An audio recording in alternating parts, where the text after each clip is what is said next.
Hello Ramen Nation, Chris Cobain here, bringing you the first of what should be quite a few Pokemon Omega Ruby Alpha Sapphire Wi-Fi battles. I'm really excited to get into this. This game is absolutely amazing. It's near flawless in my opinion, and that includes simple stuff as the battle music for online battles. So I cannot wait to get into this.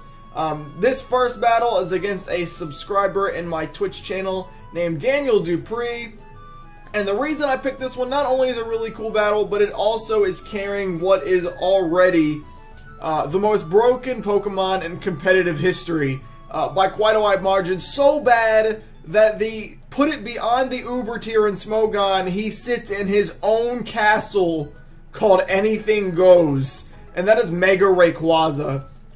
And I'll explain a little bit why he is indeed so broken as we get on in this battle here. Let's take a look at the teams though. I don't have anything special. That will change. I am breeding new Pokemon. As of right now, this is because this was like pretty early in my competitive battle. I think it was actually the first day, so I didn't really have a chance to make any new Pokemon just yet, but I will be making some eventually. You will see old faces. Obviously, Tang isn't going anywhere. Flores isn't going anywhere. Kling Klang's probably going to get somewhere. But you will see new faces along with it. Anyway, moving on. We got Crocodile, Hydreigon, Yamega, Kling Klang, Florgs, and Ramen. And Daniel's got Jinx, Drapion, the Mega Rayquaza, Magnezone, Hitmonlee, and Golem. So, right off the bat, I looked at this team. I almost thought, I immediately thought I lost. There was really nothing on my entire team that's going to stop Mega Rayquaza outside of possibly Kling Klang if he's not carrying something for steel coverage. I'm not 100% positive what Rayquaza can learn, because I know it can learn V-Create, but I don't think he's eligible to get it in this game without like hacking, which I don't believe it would even allow, excuse me. So he's going to lead with Hitmonlee. I actually thought he'd lead with Mega Rayquaza. And I'm going with Crocodile because I thought maybe he'd lead with Mega Rayquaza. You know, maybe I can Choice Scarf him, or Choice Scarf hit him with something and try to put him down a little bit. But I know he's going to go for Fake Out. It's a Hitmonlee. Most likely going to be one of those normal gym on Burden sets. And that is exactly what it's going to do. I switch into Tang for the obvious reason here. I can wall him off all day, even if he's carrying Blaze Kick. So he goes for close combat to start it off there, and I'm just going to go for Leech Seed, mostly because I thought maybe he'd switch. Knockoff is pretty safe in this situation, even because of Mega Rayquaza. You'll see why later, in case you're not aware. But you know, in case he didn't switch, he already lost his item. Knockoff's not going to do monkey crap, so might as well. So he's going to go for a second close combat, staying in here. And surprisingly, I know Hitmonlee's pretty bulky, especially all the Hitmons are pretty especially bulky. I'm gonna go for Giga Drain. He's at -2, and I still don't even kill him. I don't even put him in range to die to Leech Seed. So this thing's pretty powerhousey right now, which isn't bad. So I could protect here, but I really I'm just terrified of Mega Rayquaza. I do not want to allow that thing to free switch in. So instead, I stay in and I just go for knockoff. He ends up critting close combat, which really sucks, but it's not that bad. It's probably going to force me to sack Ramen a little bit later in the battle. I knew that at that point, so... But that's how scared. I did not want to protect and him get like a free switch in Mega Rayquaza, because... You know, at least I want to do is do some kind of damage to him, at least help me somewhere, but... Anyway, I'm going to bring in Speed Freak here, because he brought in Golem. I kind of thought maybe he'd just set up rocks. But he goes for Sucker Punch, which is pretty cool, actually. I'm going to go for Giga Drain. Obviously, it's not going to kill him. Sturdy's going to kick in. I was hoping he'd go for Rocks here. But no, he ends up being a weakness policy set. I've actually seen one of these on my stream before. He's not the first. So I know immediately Stone Edge is probably going to obliterate me, or at least Fire Punch. I know the one I've seen before carries Fire Punch as well. And that's a solid one-hit KO on Speed Freak, so that's not bad. So, knowing he carries Sucker Punch, I don't want to switch in like anything...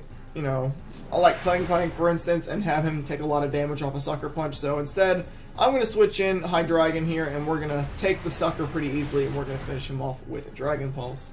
So a quick little start to the match. This isn't an incredibly long match here. Now he brings in Jinx, excuse me. Immediately, I'm aware that Jinx is Scarfed. I've never seen, actually, a non-Scarfed Jinx before, so I'm going to switch into Florgs to take up the Ice Beam, but he makes a brilliant prediction and goes for Psyshock. That is hella risky. But, again, I think at this point in the match, he knows he can play a little risky, because if it comes down to it, Mega Rayquaza is probably sweeping my entire team, so, you know, there's that, so... now he is going to switch. I made a misplay here. I knew he was locked into that. I should have switched into Krook or Hydreigon. He couldn't. There was no play he could have made that was going to outdo that, really. Especially since Krook would outspeed Jinx. Actually, no, it wouldn't. I lied. Jinx is faster. Anyway, so he's going to bring in Drapion. I'm forced to switch into a Tang here. I did protect, in case you didn't see, on the switch into Drapion there, which was a misplay for sure. He's going to crit me with that Night Slash, which sucks. Ramen taking the crits today, and then he's gonna kill me with Fell Stinger, which is terrible. That is absolutely horrible. Fell Stinger boosts your attack by 2 if you get a kill with it, which is freaking scary. So I'm not gonna play any risk. I'm gonna bring in something that guarantee outspeeds this thing, and we're gonna obliterate him. I don't care about Rayquaza in the back right now, because otherwise, you know, Drapion's gonna sweep me. So that's not bad. The sack worked, obviously. So when he brings in Jinx here, now I'm aware that I could switch and predict the Ice Beam this time, but I really didn't want to. I wanted to see if maybe he would go for it again and go for the Psyshock. He doesn't, which is okay, because I knew if he did that, I'd have a perfect opportunity to bring in Steampunk and Sub here. Now, I forgot about Magnezone. I was getting a little greedy. I'm thinking Mega Rayquaza, I'm thinking I can get a sub up, I'm thinking I can get a shift gear and gear grind him and try to take him out that way. And I forgot about Magnezone. Now I'm going to stay in here, which, in case you're thinking is weird, remember Magnezone carries Magnet Pool, meaning a Steel type cannot switch out on it, so I'm absolutely locked into this. And he's going to go for Hidden Power. And this is going to be the reason he carries it along with Rayquaza. Rayquaza's not going to carry any coverage for Steel. A Steel type pretty much destroys him. So Magnezone's on the team as well to do exactly this. If you try to bring in a Steel type to wall off Rayquaza, he brings in Magnezone, locks you in. Most Steel types aren't going to hurt Magnezone too much, and he's going to obliterate you with Hidden Power Fire. There is a few Steel types who would kind of stop this strategy. Specifically, like, especially Wally ones or whatever, but Clang Clang isn't one of them, so I go down. So I can just easily bring in Krook here. Now, I went for Superpower. Again, I'm super afraid of that Rayquaza. Superpower is not even going to do any damage. It's not even going to hurt that bad, but I'm just that scared of it that I go for Superpower instead. But Jinx is so freaking frail that I'm going to kill that. I was actually happy he switched into that, because that was pretty much a sweep, I think. I could have killed it with Floor. He went for Ice Beam, but still. So he brings in Magnezone here. I'm at neutral because of the Moxie activating, so I actually just kill that too. And basically, in case it wasn't plainly obvious, all he's doing at this point is saving Rayquaza for last.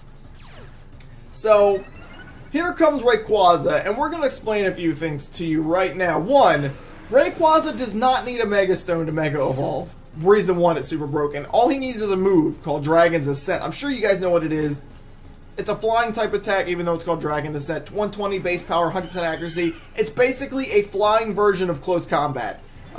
It lowers your defenses on the hit. Now, reason two that you don't need the Mega Stone to be completely broken, he can carry an item along with it. So he's going to go for Dragon's Ascent, showing off the move, which, by the way, looks completely awesome. As does Shiny Mega Rayquaza, by the way. That thing looks like a demon. He's going to one-hit Florgs all day. He's going to lose his defenses. And then if you watch here, after I die, he actually is going to take Life Orb damage. So he's Life Orbed as well, which is freaking scary. Now, reason 3, Rayquaza is broken. In this situation, it might be an end. I might win if it's regular Rayquaza. He's going to go for Extreme Speed. He's going to be a 2-hit KO. I have Scarf Stone Edge. I do outspeed him outside of that. But I can't use Stone Edge. Reason being, Delta Stream. Delta Stream is an ability that not only does it remove weather from the field, but any type that is super effective against flying, its damage is cut in half so as it's not super effective. So Rayquaza is no longer weak to Rock. He's only singularly weak to Ice, stuff like electric, even though it's not even super effective because he's part dragon, is still cut in half to be like not very effective damage. Anything that should be super effective against flying is cut in half. So Stone Edge, his damage goes back down to base.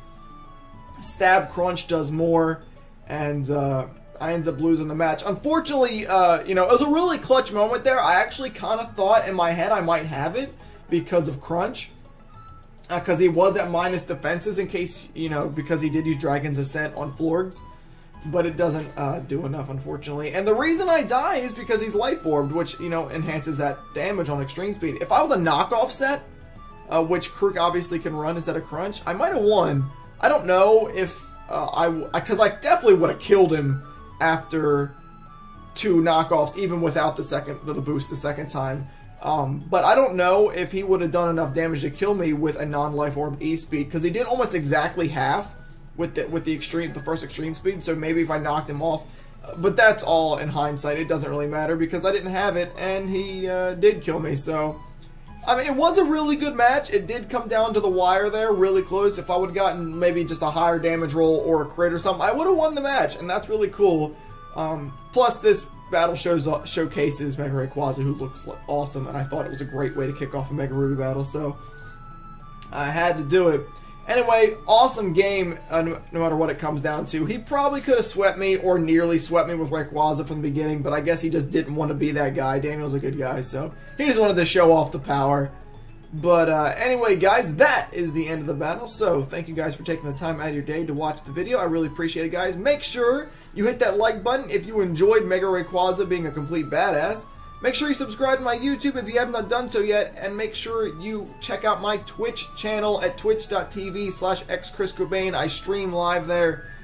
We do shiny hunting, which you've seen from like my Larvesta or Porygon catches. We do viewer battles. We do all sorts of stuff. It's a really fun time, and I hope to see you guys there. If you're looking to, you know, battle me or whatever, maybe, or just talk to me in person. And that's the way to do it. But that is it for me, you guys, so I will see you guys in the next video.